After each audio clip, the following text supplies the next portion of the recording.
onde eu prometi para vocês que ele vai voltar a falar sobre a comida sacrificada a ídolos, ok? Então, o plano era ter falado sobre esse slide aqui, do 10 ao 17 na semana passada, mas não deu certo. E aí nós terminamos falando sobre esse ponto aí, né?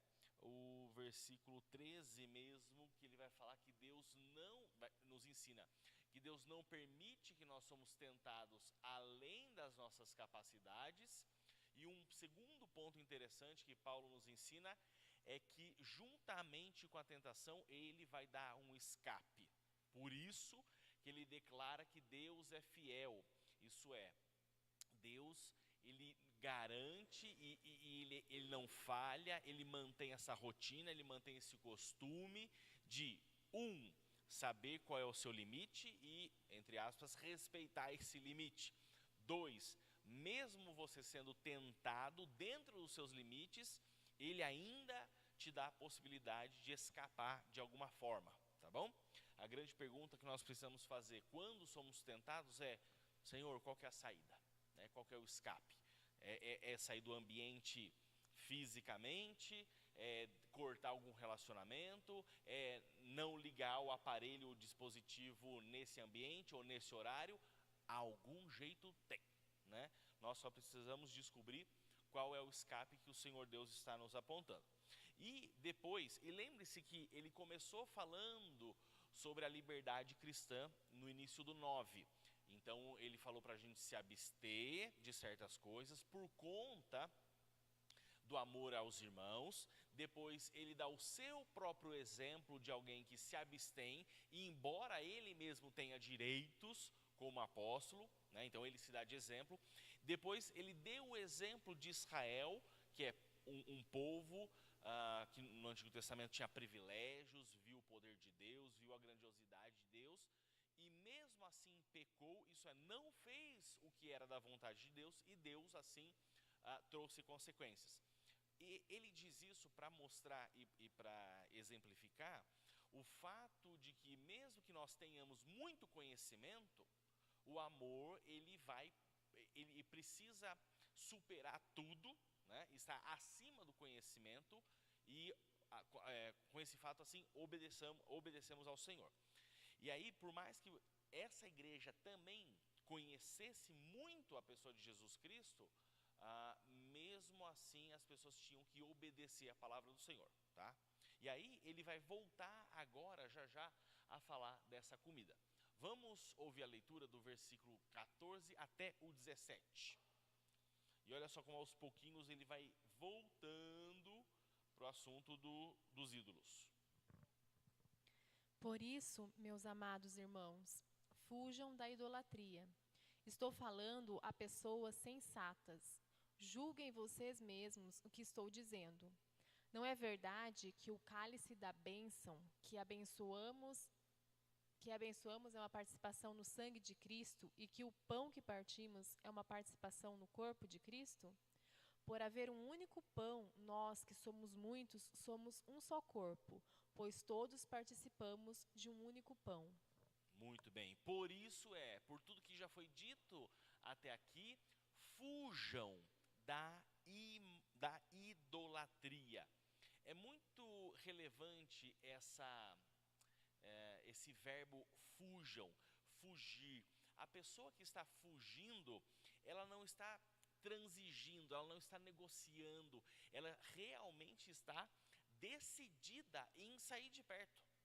Então, Paulo nos exorta assim a vivermos longe da idolatria, vivermos longe de tudo que tem a ver com a idolatria, ok? Então, não é você ficar o mais perto possível sem se contaminar. Uma coisa que me dá muita tristeza é quando eu vejo crentes que dizem conhecer o Evangelho ficar testando até onde eu posso ir no mundo sem me contaminar. Então assim, eu sei que aquele ambiente, aquela festa, aquele evento não, é descaradamente mundano e imoral, e dependendo muitas vezes do horário, coisa e tal. Não, mas eu tô lá, mas eu não estou fazendo nada. Eu tô lá, mas não estou bebendo. Eu tô lá, mas não está dançando. Meu, até onde você vai ficar procurando o limite? Para que viver no limite do pecado? Quando você está viajando aí para o sul, quando vai para o sul, tem muito desfiladeiro assim, montanha abaixo? Você passa pertinho assim? Porque quando vai para Minas, também tem. Sobe aqueles morrão. Quando eu faço a curva indo lá para Marmelópolis visitar meus pais, eu quero, com o meu carro e a minha família, passar o mais longe possível lá do acostamento, porque 2 palmos para lá é um precipício. Para o sul também é assim? Tem essas coisas assim? Rio de Janeiro também? Quando nós estamos dirigindo, nós queremos passar o mais longe possível do precipício. Por que em eventos idólatras, por que em festas imorais, apresentações de não sei o que, datas comemorativas do Brasil, a gente está ali? Não a gente, mas alguns estão ali. Não, mas eu fui e não fiz nada. É para fugir, é para estar o mais distante possível, não o mais perto possível e não se contaminar. É o quê? Gincana agora? A vida cristã não é gincana. Eu estou ali pertinho, mas não me contaminei. Estou pertinho, por favor, né? Então, é para fugir dessas coisas. E aqui, em específico, a idolatria.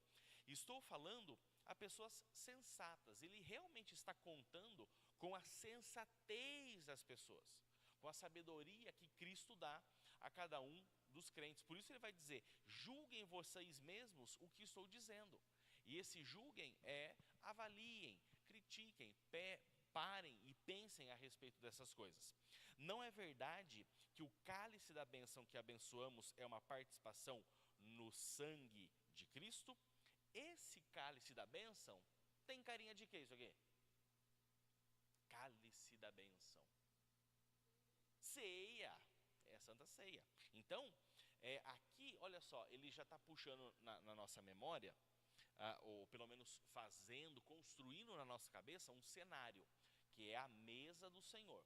Cálice da bênção, não porque o cálice se chama bênção, mas é quando Cristo pegou, ele abençoou aquilo, ele pronunciou palavras de bênção, declarando que aquele cálice representava o seu sangue da nova aliança. Então, quando nós celebramos a Santa Ceia, no momento, o cálice deixa de ser um cálice comum, não que ele se torne o sangue de Cristo, mas ele representa algo especial, então ele é abençoado com as palavras que todo celebrante fala, não é? Então, não é verdade que o cálice da bênção que abençoamos é uma participação no sangue de Cristo? Quando você toma da Santa Ceia, você está participando do sacrifício. Você está estabelecendo do sacrifício de Cristo. Você está se colocando como beneficiário, como pessoa abençoada, como alguém que está de acordo com aquilo, está em comunhão, você está ligado a isso, tá? Então, você participa do sangue de Cristo. E mais, e o pão que partimos, olha só, como tem a ver com Santa Ceia, né? Porque ele já fez menção do cálice, e aí ele faz uma ligação com o sangue, e agora, pão que participamos é uma participação do corpo de Cristo. Então, cálice para o sangue, pão para o corpo. Ambos, quando nós participamos, nós estamos dizendo: olha, isso aqui me abençoa, isso aqui me redimiu, me lavou, me santificou, me justificou, e um dia, por conta dessa obra, eu serei glorificado, assim como o corpo de Cristo hoje é glorificado. 17. Por haver um único pão, e aqui dá um indicativo que naquela época, e algumas igrejas hoje em dia fazem dessa forma, não passa um monte de pedacinho de pão picado. Parece que a igreja primitiva, como algumas igrejas hoje em dia, era um pãozão só. E aí, era assim lá? Era assim lá? Pelo menos isso, né? Pelo menos um ponto positivo. Parece que era um pãozão só, porque era um único corpo de Cristo, né? Um único pão, e eles tiravam um pedacinho, tá? Também, acho que tem muita igreja evangélica séria por aí. Mas era uma cultura acostumada a comer com as mãos. Tá, a mãozinha todo mundo tava limpa, né? Não é que a pessoa se coçava aqui e aí pegava no pão.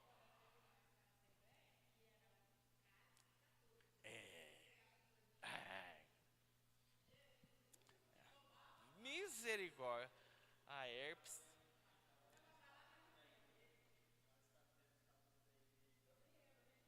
Aqui era? Não é mais. Falei, ué, me escapou isso no estatuto? Mas estatuto é fácil de mudar qualquer coisa. Convoca a assembleia aí e dá um jeito.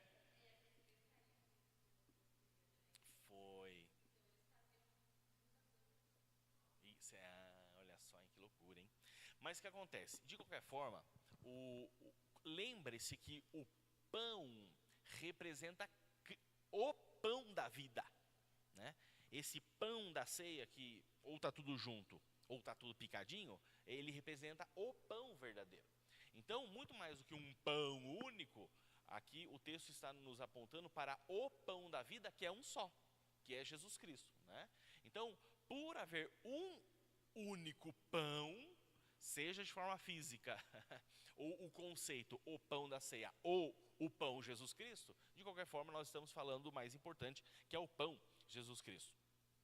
Por haver um único pão, nós, que somos muitos, individualmente, somos um só corpo, né? Um só corpo.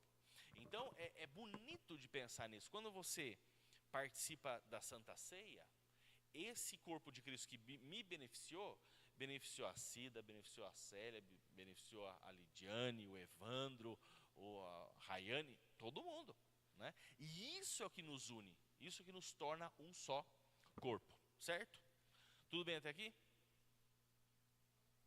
Dá o microfone para a Célia, passa. Aquilo que você falou ali no início, para fugir da idolatria, né? Que as pessoas têm que ser sensatas e não ficar se aproximando. Aí a gente pega o exemplo de Jó, que Jó era um homem que fugia da aparência do mal e o capetão foi lá pedir para atormentar ele. Agora você pensa um que está ali na beira. Não, aí o capeta não precisa ir atrás, porque ele já está ali. Mas para dar um empurrãozinho falta pouco. Pois é. Certo? Muito bem. Então, olha só, aqui tem bastante texto junto, mas vai ser esse aí mesmo. Depois, o outro que vai dividir. Vamos lá, 18 a 22. Considerem o povo de Israel os que comem do Considerem o povo de Israel os que comem dos sacrifícios que não participam do altar? Portanto, que estou querendo dizer? Será que o sacrifício oferecido a um ídolo é alguma coisa? Ou o ídolo é alguma coisa? Não. Quero dizer que o que os pagãos sacrificam é oferecido aos demônios e não a Deus. E não quero que vocês tenham comunhão com os demônios. Vocês não podem beber do cálice do Senhor e do cálice dos demônios. Não podem participar da mesa do Senhor e da mesa dos demônios. Porventura, provocaremos o ciúme do Senhor? Somos mais fortes do que Ele? Ixi, olha só o que ele falou, hein? Então, lembre-se que eu falei para você montar o cenário. No slide anterior, ele estava falando sobre a Santa Ceia, a mesa do Senhor. Ele imaginou então você aqui no domingo à noite, com vinheta, celebraremos comunhão, e vai pegando pãozinho e tal. Esse momento você está celebrando a ceia do Senhor, tá? Então ele falou dos benefícios, da bênção, da comunhão, de um só pão, um só corpo, beleza. Aí ele vai dizer, olha, considerem o povo de Israel. Então ele vai puxar agora sua mente lá para o que acontecia no Antigo Testamento. E naquele tempo, os que comem do sacrifício não participam do altar. Isso a pergunta é uma pergunta retórica cuja resposta é sim. Eles participam das coisas do altar. Quem comia no Antigo Testamento a comida do altar, como eu já expliquei aqui várias vezes, era tanto o sacerdote como o ofertante, dependendo da oferta. E isso era apresentado no altar. É engraçado que às vezes a gente pensa, o que é um altar, né? Às vezes um altar, o altar onde é realizado o casamento é aqui à frente da igreja. Às vezes a pessoa fala assim, não, organiza ali o altar como se fosse toda a plataforma aqui.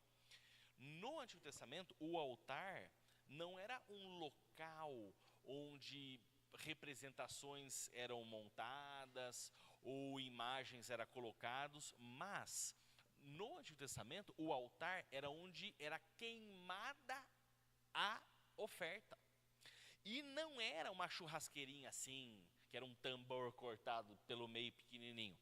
No Templo de Salomão, era uma estrutura gigantesca. Diz, segundo a crônica, se não me falha a cachola, que eram 9 metros por 9 metros e 4,5 de altura. Era uma estrutura gigante. Se era uma única grelha gigantesca ou várias grelhas, não importa, mas toda essa plataforma elevada era o altar. Aqui você tem uma outra representação, né? Uma mega grelha, talvez aqui por baixo o pessoal ficava alimentando o fogo e por cima colocava os animais. Não, fala no microfone aí, Célia. Microfone para a Célia aqui. E mesmo porque não era só um animalzinho, não era só uma ovelhinha. Era 25, era 30 a ovelha, era 30 bois, era 30 novilhos. Era muito, porque era para toda a congregação. E a congregação era gigantesca. Isso, então assim, não era uma churrasqueirinha, né? Imagina um boi inteiro sendo queimado aqui nessa grelha gigante. E centenas de bois e milhares de bois. Um fogo que não apagava nem de dia nem de noite, né? Então era uma estrutura bem grande, bem complexa. Então o pessoal às vezes, sei lá, acha que é uma churrasqueirinha assim, com aqueles tamborzinhos que levanta assim. Não é. E muita gente trabalhava em volta, em cima, do lado, né? Mantendo o fogo aceso e trazendo esses animais para o sacrifício. Quem então trazia os animais, uma vez que esse animal estava assado devidamente, eles comiam, participavam e às vezes até mesmo levava para casa a carne assada.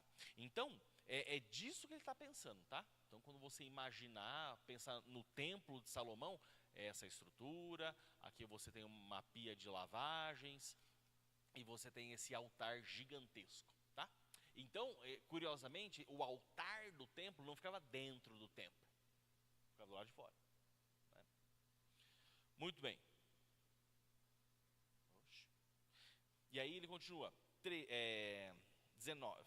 Portanto, que estou querendo dizer, será que o sacrifício oferecido a um ídolo é alguma coisa? A primeira pergunta que ele está fazendo aqui é, o sacrifício em si, a carne, um bolo, uma bebida, uma farofa, né, uma 50, que seja o que for, aquilo ali em si é alguma coisa? Não. Segunda pergunta, o ídolo então é alguma coisa? Não. No sentido de que a entidade não existe. O ídolo, esse Deus não existe. Só que o fato do ídolo, a entidade, ou em qualquer nome que você dê, não exista, não significa que não existe nada espiritual por trás do ídolo. Ok? Então vamos dizer que, por exemplo, vou falar uma figura distante aí, mas se você trazer para a realidade brasileira é a mesma coisa. Vamos pensar no Brahma, não na cerveja, tá? O Brahma indiano, né? Tem estátua do Brahma, tem pintura do Brahma, tem sacrifício realizado por Brahma e tal. O Brahma existe? Não, não existe. Mas não sei se o Buda recebe sacrifício. Eu acho que não. O Buda preserva todo mundo. Reencarnação, acho que eles não matam ninguém, não. Não, mas eu estou dizendo assim, de matar alguma coisa e consagrar, entendeu? Então, pegando uma comida dessas assim, a comida em si não é nada, mas o Brahma em si não existe, tá? Mas não significa que por trás dessa figura e a força que incentiva os fiéis irem até ele e oferecer esses sacrifícios, não existe nenhuma força espiritual por trás. existe, mas não é o Brahma, porque o Brahma na época ele não existe, mas vai existir outra coisa, e é o que ele vai explicar aí. Não. Também. Uhum. Isso. Moloque, Baal, Astarote, Apolo, Artemis e todo mundo aí do mundo grego que eu já vou falar aí. Então, o ídolo em si não existe. Por isso que ele vai dizer nada é, porque não existe. Quero dizer que os pagãos, o que os pagãos sacrificam é oferecido aos demônios. Aqui está o problema. E aqui, meus irmãos, ele está falando agora de atividades que acontecem em templos pagãos. Lembre-se que no início lá eu comentei que o templo, além da religiosidade, muitas vezes servia como restaurante. Lembra disso? A dúvida era, poxa, eu posso ir no templo pagão comer? Eu posso, aniversário de casamento, né? Estou completando 40 anos de casado, posso levar minha mulher comer uma picanha lá no templo de Apolo? Essa era a pergunta. E aí, nesses locais, Paulo está falando que não se deve ir, porque é um local de adoração. Explícito, claro, tá bom? E aí ele vai dizer, tudo que for sacrificado ali e dedicado ali, é dado aos demônios, e não ao Deus verdadeiro, nem ao Deus falso, porque o Deus falso não existe. E não quero que vocês tenham comunhão com os demônios. Ele não tinha dito que quem participa da ceia do Senhor tem comunhão com Cristo? Ele não acabou de dizer que quem bebe do cálice, come do pão, participa da mesa do Senhor e é por ela abençoado, por ela cria um vínculo comunitário. É um só pão, um só corpo, uma só fé, um só batismo, que vai dizer em outro texto, não é? Então, você comer juntamente com outras pessoas da mesma fé, cria uma ligação, uma comunhão. E é isso que está falando, gente, se você for naquele ambiente, naquele local e participar dessas comidas, você vai estabelecer uma conexão espiritual com isso aqui, ó, com nesses espíritos que na verdade são demônios. E eu não quero, como apóstolo, que vocês, crentes que têm parte na mesa santa do Espírito Santo pela obra do Senhor Jesus Cristo, também tenham parte com os demônios. Gente, isso é muito sério, muito sério. Não, mas isso não é demônio, isso aqui é... Aí fala qualquer outro nome lá. Mas 21, vocês não... tá. Por isso que aqui, essa conexão com o altar já acabei de mencionar. Um fato interessante. Abre lá pra gente, Tiago, por favor. Deuteronômio 32:17. Não é a primeira vez na Bíblia que Deus vai alertar o povo de que eles estão servindo a deuses, mas na verdade são demônios. E isso vai acontecer lá em Deuteronômio. Gente, no Pentateuco, Deus já estava avisando o pessoal que eles não estavam servindo a deuses, mas sim a demônios. Olha lá. Ofereceram sacrifícios a demônios que não são Deus, a deuses que não conheciam, deuses novos, sem história, deuses que seus antepassados jamais temeram. Olha só, vocês estão sacrificando a demônios. Não é Baal, Baal não existe, mas existe um demônio, ou um grupo de demônios que influencia a população dessa terra a fazer esse tipo de coisa. E quem recebe essa adoração? Demônios. E aí, os coríntios não são os primeiros a caírem nesse erro, né? 21. Vocês não podem beber do cálice do Senhor e do cálice dos demônios. É por isso que ele falou no slide anterior, fujam da idolatria. Fujam da idolatria. Gente, esse ano saiu alguns vídeos, tá? Tudo no YouTube, que antes eu já achava muito semelhante a batida do desfile da escola de samba com os batuques de terreiro. Muito semelhante, muito semelhante. Eu, que vira e mexe, estou estudando religiões aqui a colar, eu acabo vendo o que acontece por aí, né? Eu vou atrás para pesquisar. E eu falo, gente, mas olha só, essa batida aí que eu estou ouvindo é igualzinho batida de escola de samba.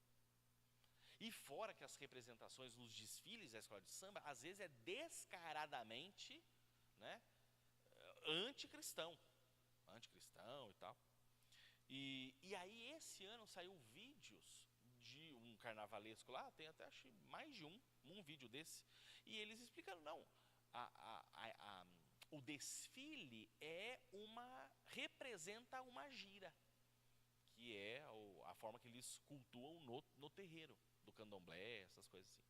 Então assim, da mesma forma que nós temos dramatizações, por assim dizer, né, que é o batismo e Santa Ceia, né, ilustrações físicas no que acontece no âmbito espiritual, parece que essas religiões elas também têm formatos de se apresentar. Se você for em um terreiro de candomblé, eles têm a forma lá de fazer a religião deles, mas também isso também pode se manifestar no desfile da escola de samba. Está no YouTube, é só procurar. E aí a gente fica pensando, meu Deus do céu, um evento, entre aspas, enraizado na cultura brasileira, só que não é só cultura, tem religião, tem divindades, tem espíritos envolvidos. E se nós participamos desse tipo de coisa, se nós damos trela para esse tipo de coisa, nós estamos nos aproximando da idolatria. É por isso que agora você percebe, agora eu entendi. Por que ele está falando fuge da idolatria? Não, mas isso aqui é só idolatria. Não, mas é o milho. A idolatria. Cuidado com isso. No Rio de Janeiro, vira e mexe lá, o governo traz umas popstar de fora para fazer grandes shows, né? Esse sábado vai ter um agora. Dizem que esse pessoal, mega stars, famosos e famosas do mundo internacional, mexem muito com ocultismo. Ah, mas como é que você sabe que mexe com ocultismo? Assiste um show. É pentagrama daqui, é triângulo acolá, é bafomé não sei das quantas, é olho de Horus, é coruja, é pirâmide do Egito, é símbolo maçônico para cima e para baixo. E alguns que entendem mais desses símbolos do que eu, dizem que o próprio show é um ritual esotérico. Então, o pessoal que está lá desavisado, está lá curtindo o show, a batida, né? Mas quem conhece um pouquinho mais de religião e de ocultismo, percebe claramente que o que está acontecendo ali é uma invocação. É gente mexendo com entidades e invocando e clamando, e o povão está lá. O povão está lá no meio, né? Então, e aí, poxa vida, provavelmente vai ser televisionado novamente, né? Se você assiste um treco desse, né? Claro que você não vai ficar possesso por conta disso, porque você é crente, mas é você trazer um culto pagão para dentro da sua casa. Ah, não, nada a ver. Avisados estão, né? Célia, microfone para Célia.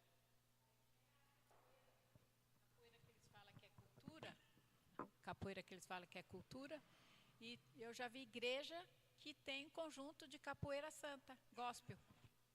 Capoeira. E é consagrado, porque eles não participam sem antes eles adorar um tal de um cara lá e se dobrar diante deles, e os batuques e aquelas danças, é tudo invocação ao demônio. E inclusive a Renascer uma vez adotou um grupo de capoeira e fizeram várias capoeiras santa, gospel. Capoeira. E aí tinha aquele versículo, né? Do pó vieste, do pó capoeira, né? Então, do pó vieste, do pó ao pó voltarás. Ministério Capoeira Presbiteriana Avaré. É isso aí, né? Então vamos caminhar um pouquinho. Olha só, então, cálice do Senhor e cálice dos demônios não podem participar da mesa do Senhor, né? Aí sabadão vai ter o show, cálice, a mesa dos demônios. Aí domingo tá aqui, tomando a ceia. Pô, difícil, hein? Né? Final de semana de carnaval, sexta, sábado, domingo, segunda. E esse carnaval, esse ano foi até quarta-feira? As festividades. Beleza, que seja. E depois, gente, não dá. Não dá. Somos pessoas sensatas. Bom.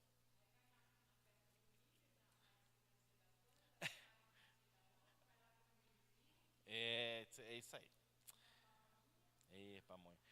Agora que a gente tem um fornecedor de milho aqui na igreja, irmãos, ó, eu vou propor qualquer hora uma festa do milho reformado, né? Aí a gente faz a nossa festa do milho, acaba com isso e glória a Deus, né?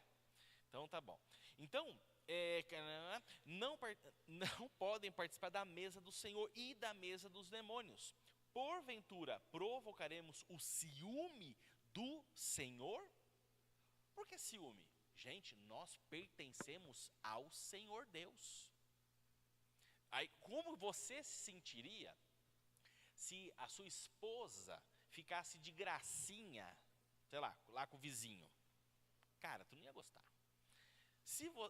Como você se sentiria se o seu marido ficasse de gracinha com a vizinha? Ciúmes. De certa forma, essas interações idólatras desperta o ciúme de Deus, o incômodo de Deus. E não é uma boa ideia, né? Porque nós não somos mais fortes do que Deus. Não arrume confusão com Deus. Você não é mais forte que Ele, tá? Bom, esses templos que Paulo menciona e os deuses e demônios, hoje em dia está desse jeito, ó. Esse aqui é um templo de Apolo. Não confunda esse Apolo aqui com o Apolo do início da carta, quando ele começou a falar, eu sou de Pedro, eu sou de Paulo, eu sou de Apolo. Ah, esse Apolo, não, coitado do Apolo, era um homem crente, sábio, de Alexandria. Esse Apolo aqui é o Deus Apolo, tá bom? Essa aqui é a casa dele, ó, hoje em dia, tá mais acabadona, tá? Nós temos também, essa aqui, esse é o templo de Afrodite, bem mais ajeitada, né? É que mulher cuida melhor da casa, né? Tá mais mulher limpa mais, passa pano, é mais ligada nessas coisas de casa. Então, esse é o templo de Afrodite. Isso aqui, ainda existe isso aqui, né? Isso aqui são as ruínas do templo. A Grécia deve ser um passeio fantástico, né? Já foi para lá, Célia? Bom, é bom. Olha esse aqui que legal, ó, esse aqui é o templo de Asclépio. Asclépio era o deus não sei se da medicina, mas o pessoal, pesquisa depois para mim, Thiago, mas eu acho que tinha a ver alguma coisa com medicina, porque o pessoal dedicava os corpos e parte dos corpos para ele. Quando a pessoa estava doente, ela moldava a parte do corpo dela que estava doente e levava e dedicava no templo, né?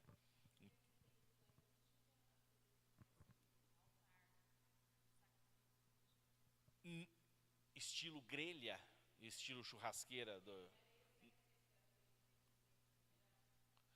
eu não sei se era nesses moldes, mas sim, era semelhante assim, o animal era sacrificado, era esquartejado, picado, e parte era preparado, parte era vendido. É que o sacrifício em Israel era muito complexo. Tinha muitas formas de você sacrificar o mesmo animal, dependendo da oferta. A oferta de gratidão é de um jeito, o holocausto é outro, de bênção esse, pedido é outro, né? O que você achou aí? Asclépio, que é da medicina, né? Então, assim, é parecido, mas não é igual, tá? O animal era morto no templo, picado, esquartejado, mas não, eu acho que ele não era totalmente queimado. Tanto é que a sobra da carne ia para os mercados, né? Tudo bem até aqui? Tá. Então, o que nós conversamos até aqui é a frequência do crente ou não em locais abertamente, declaradamente pagãos, ok? Seja um templo, seja um restaurante, seja uma festividade, o local que descaradamente você sabe que aquela coisa ali é consagrada. Só que, como eu comentei, o excedente da carne lá do templo ia para os mercados da cidade. E aí? E agora? O que você faz? Né? Você não tem escapatória, você vai ter que ir lá, né, no saladão e vai ter que comprar um bifinho lá. Você ligou pro marido e falou, ó, passa lá na Aliança, compara com o preço do Pinheirão, qualquer coisa no Tenda. Né? E aí? E você sabe que todos os donos frequentam lá, ó, Afrodite, Apolo, né? E o que você vai fazer? Muito bem, vamos ver então o que Paulo nos orienta. Esse texto aqui, eu vou dividir pela metade depois da leitura da Lidiane. Tudo é permitido, mas nem tudo convém. Tudo é permitido, mas nem tudo edifica. Ninguém deve buscar o seu próprio bem, mas sim o dos outros. Comam de tudo o que se vende no mercado, sem fazer perguntas por causa da consciência, pois do Senhor é a terra e tudo que nela existe. Se algum descrente o convidar para uma refeição e você quiser ir, coma de tudo o que lhe for apresentado, sem nada perguntar, por causa da consciência.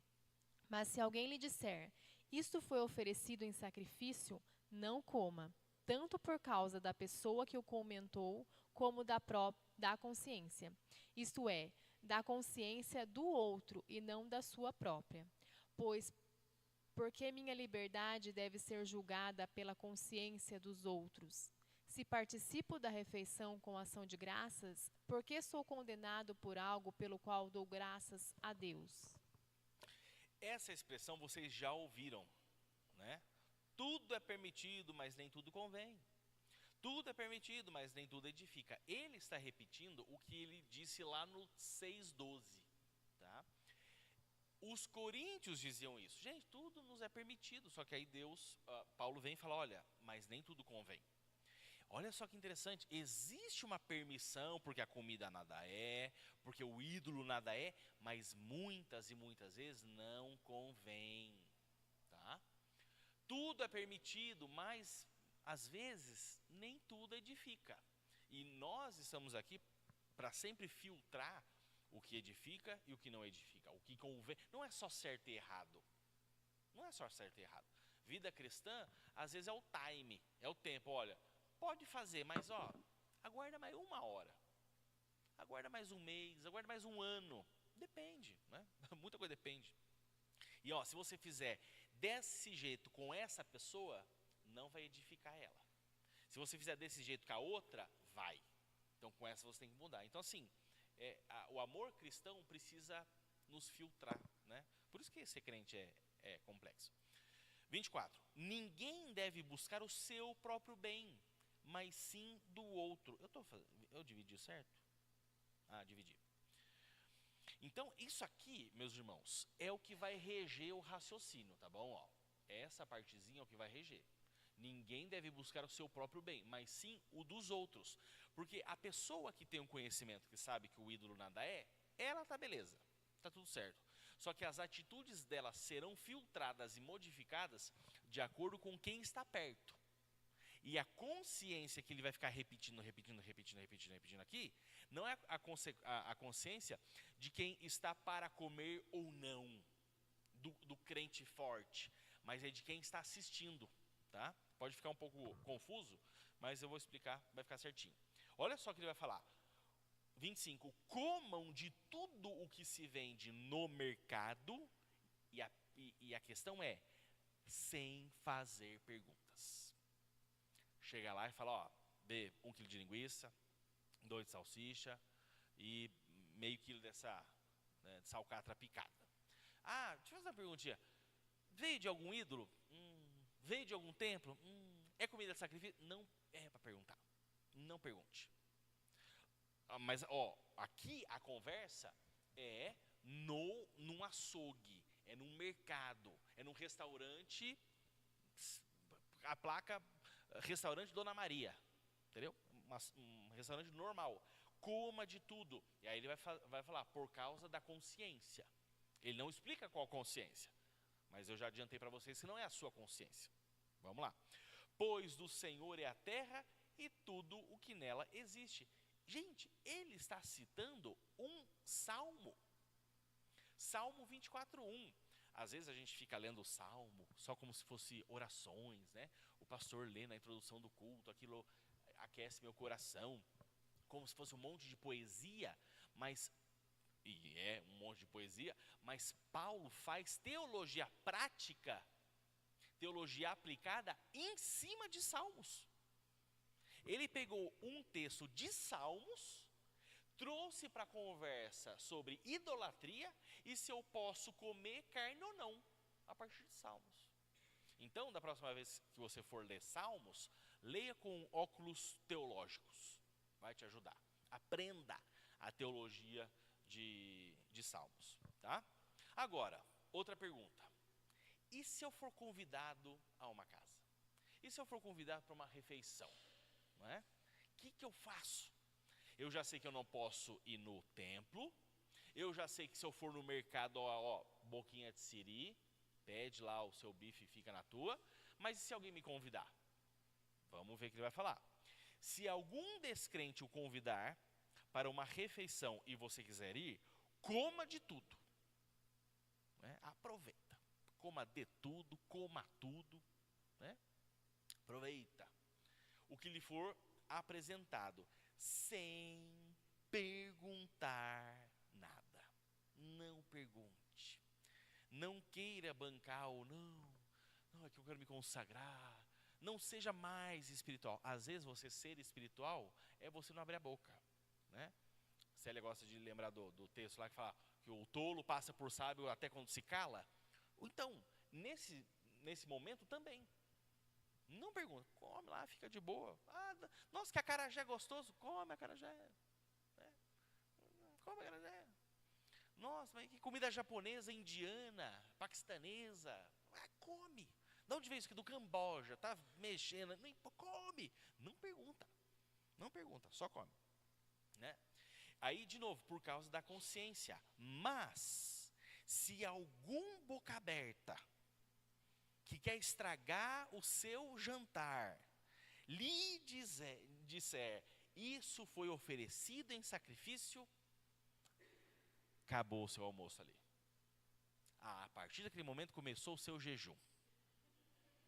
Começou o seu jejum intermitente, que vai terminar quando você chegar na sua casa, fritar o seu ovo e comer com a salsicha e o miojo que você não estava preparado para cozinhar naquele momento. Né? Se a pessoa disser que aquilo tem um vínculo de sacrifício espiritual com alguma coisa, não coma. Oxe, deu até um bug aqui, viu? Por causa da pessoa que o comentou, como da consciência. Isso é, da consciência do outro, não da própria. Aqui você tem que imaginar a situação.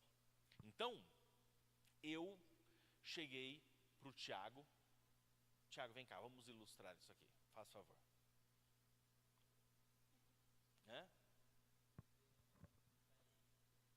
Não, aqui é tudo improviso. Não, só para terminar aqui, mas fica aí. Da consciência, aí a gente ilustrando fica melhor. Da consciência do outro, não da sua própria.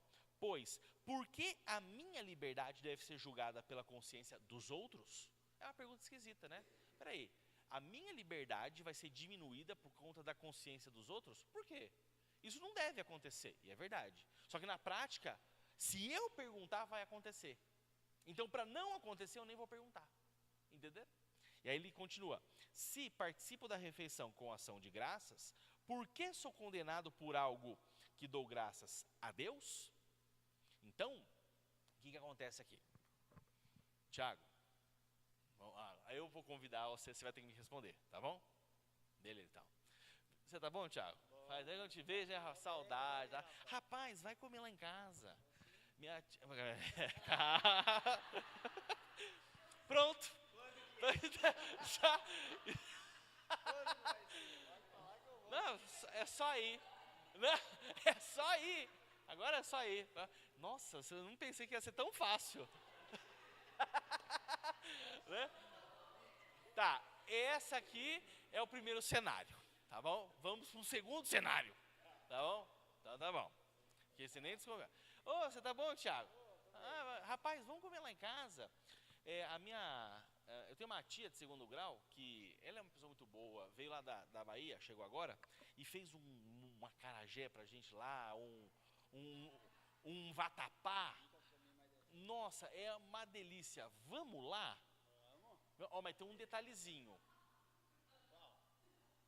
Vai leite de coco. Você é alérgico? Nem a camarão? Também não, tranquilo. Vamos lá? Então tá bom, vamos lá, pronto. O irmão acertou? Acertou. Certo? Por quê? Porque embora a tia né, ela é uma mulher religiosa, eu não contei. Quando eu chamei o Tiago, o que está na minha cabeça? Ó, eu convidei ele vai vir, mas ele não sabe que é comida consagrada. Ele vai comer na inocência.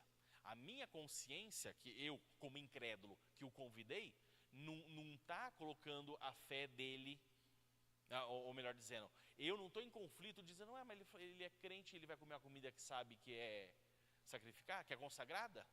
A minha consciência a minha consciência de incrédulo não está em conflito, porque eu não avisei. Agora vamos mudar. Tá bom? Ô, Thiago, você tá bom? Bom demais. Rapaz, faz tempo que a gente não se vê, a minha tia veio lá naquele lugar. E ela vai fazer lá pra nós. Não, minha tia não. Minha tia morreu, a tia da Bahia morreu. Veio um primo meu que mora lá na Índia. Rapaz, e ele se converteu lá ao hinduísmo. E ele segue a religião, cara, e ele faz um ramen.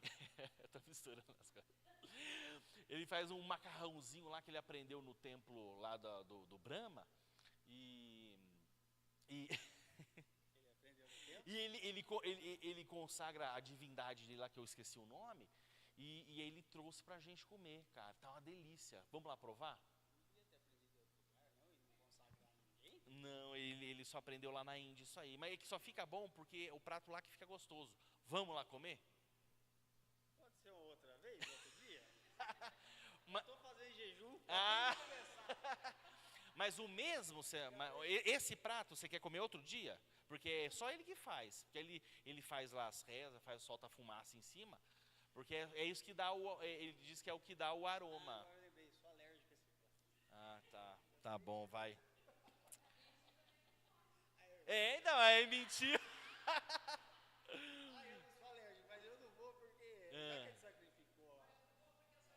Como é que eu vou falar se eu perder o prato? Deixa pro outro. Ai, meu Deus. Bom, aqui fala que você não é pra comer, tá? Então, Você fala, não. olha, eu vou fazer Fica. jejum aí, acabei de começar agora, nesse exato momento. Tá bom. Agora, tá bom, vocês já entenderam. Agora, por exemplo, se ele tivesse aceitado,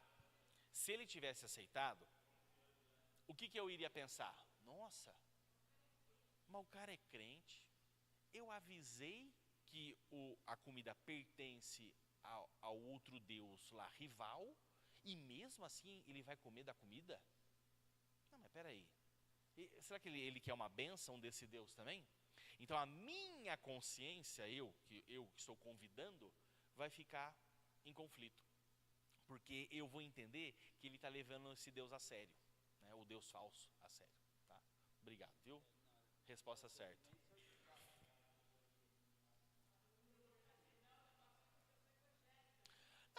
Eu acho que caberia até como testemunho, meu irmão, esse tipo de comida eu não posso comer. Né? A Bíblia não me permite, pronto. A Bíblia não me permite, né? Então, eu acho interessante isso aqui, né? Quando ele fala, pois porque a minha liberdade deve ser julgada pela consciência dos outros. Então, essa pergunta é como se o Tiago estivesse fazendo. Então, peraí, por causa da consciência do Felipe, ele vai deixar de comer? Sim. Então, para evitar esse cenário, esse assunto não deve ser levantado. Aí, a consciência de ninguém é agredida, certo? De última, olha só o que ele vai falar, né? Qualquer refeição que você for participar, com ação de graças, está consagrado ao Senhor Deus, está limpo, está santificado, você pode comer à vontade. Tá? Só come sem perguntar. Entendeu, Alisson? Quando for comer, vai perguntar? Isso. Aí era essa a resposta certa? Eu não sei, mas era. Muito bem. Alguma questão aqui? Passa o microfone lá para a Juliette.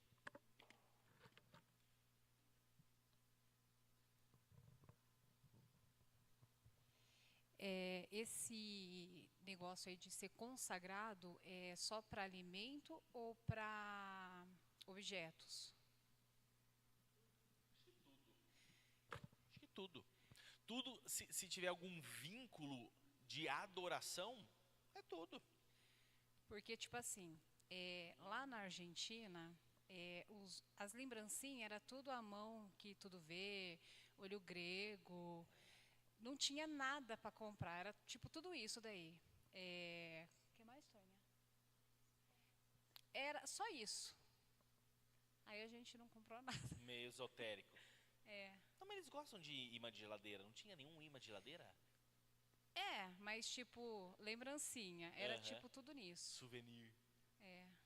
Não, é que o olho grego é mais esotérico, né? Então não mesmo, né?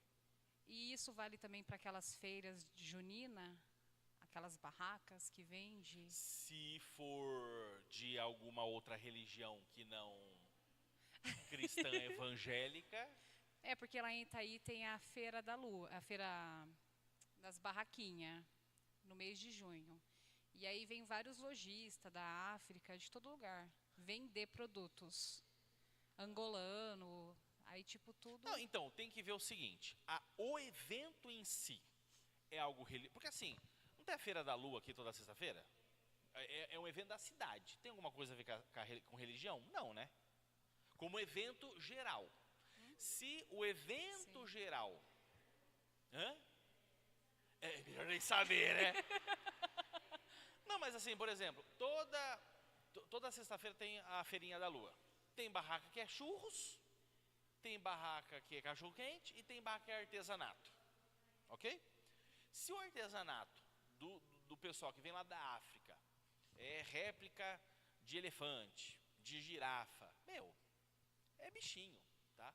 Agora, se o que eles estão vendendo tem alguma ligação com alguma religião, aí beleza, se enquadra. Mas também por que você vai comprar um treco de religião? Agora, se você quer comprar uma decoraçãozinha, que é óbvio que você sabe que aquilo é uma decoração, né? Um animal, um enfeite, não tem problema. Só tem que se garantir se o que você está comprando é uma decoração normal ou é uma decoração que lá tem a ver com alguma religião, alguma entidade, algum Deus, né? Mas uma feirinha dessas de artesanato, a princípio não tem nenhum problema não.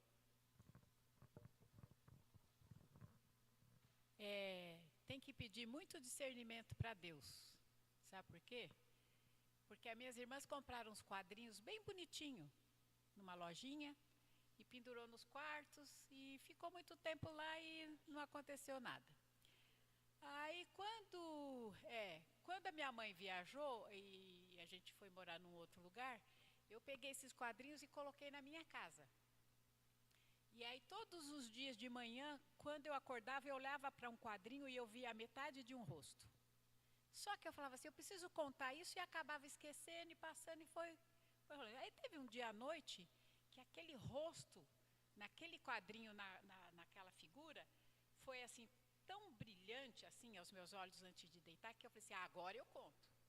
Aí peguei, fui lá, chamei minhas irmãs e falei assim, gente, vocês estão vendo o que eu vejo? Aí elas falaram assim, aí quando eu mostrei, elas falaram assim, nossa, é verdade. Aí a gente foi olhar nos outros e todos eles tinham uma figura oculta. Então, e eram quadrinhos bonitinhos, de criança no balanço, e uma criancinha chorando, uma criancinha brincando, e todos eles tinham. Aí o que nós fizemos? Nós oramos e fomos colocar fogo. E não pegava fogo. Aí o que aconteceu? Minhas irmãs jogou álcool e a gente começou a cantar e só pegou fogo, a gente cantando louvor e queimou os quadrinhos. Isso já tem uns 30 anos. Então. Aham. Uhum. Uhum. Uhum.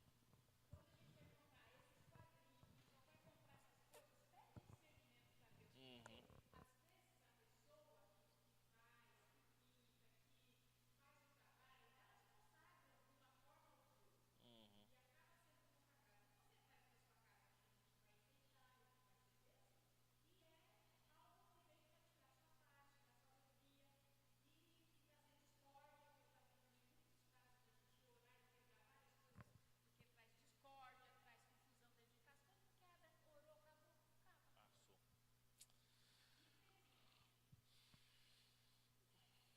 Resolveu? Que mais, gente?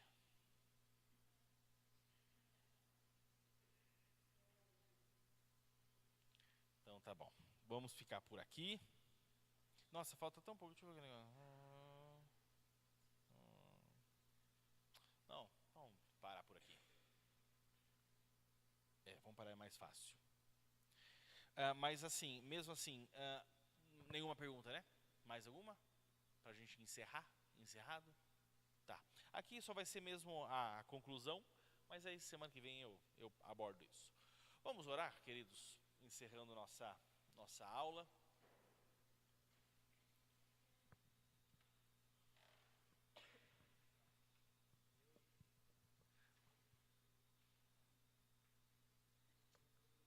Então, o Thiago vai orar pra gente. Deus querido, nós te agradecemos, ó Pai, por esse dia em que o Senhor tem nos protegido, tem nos guardado. Muito obrigado pela salvação que nós temos por Cristo Jesus, ó Pai, em quem o Senhor providenciou o perdão dos nossos pecados, Senhor. Muito obrigado pelo teu santo Filho, obrigado por quem o Senhor é, obrigado por esse tempo aqui, Senhor, em que pudemos ouvir um pouco mais, aprender um pouco mais da tua gloriosa palavra. Pai, que tudo que nós aprendemos aqui, que o Senhor guarde na nossa mente, no nosso coração, e que o Senhor nos capacite, ó Deus, a viver, a praticar o que a tua palavra ensina, Senhor, que nós possamos todos os dias desejar ardentemente viver para a honra e glória do teu santo nome, Senhor. Obrigado pela vida de cada irmão, cada irmã que aqui se encontra, por aqueles que assistiram essa transmissão, essa aula, Pai.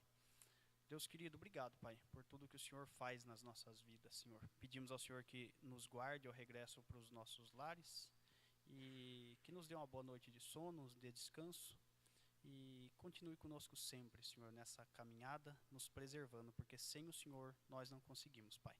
Agradecemos o Senhor por tudo, no nome do Senhor Jesus. Amém.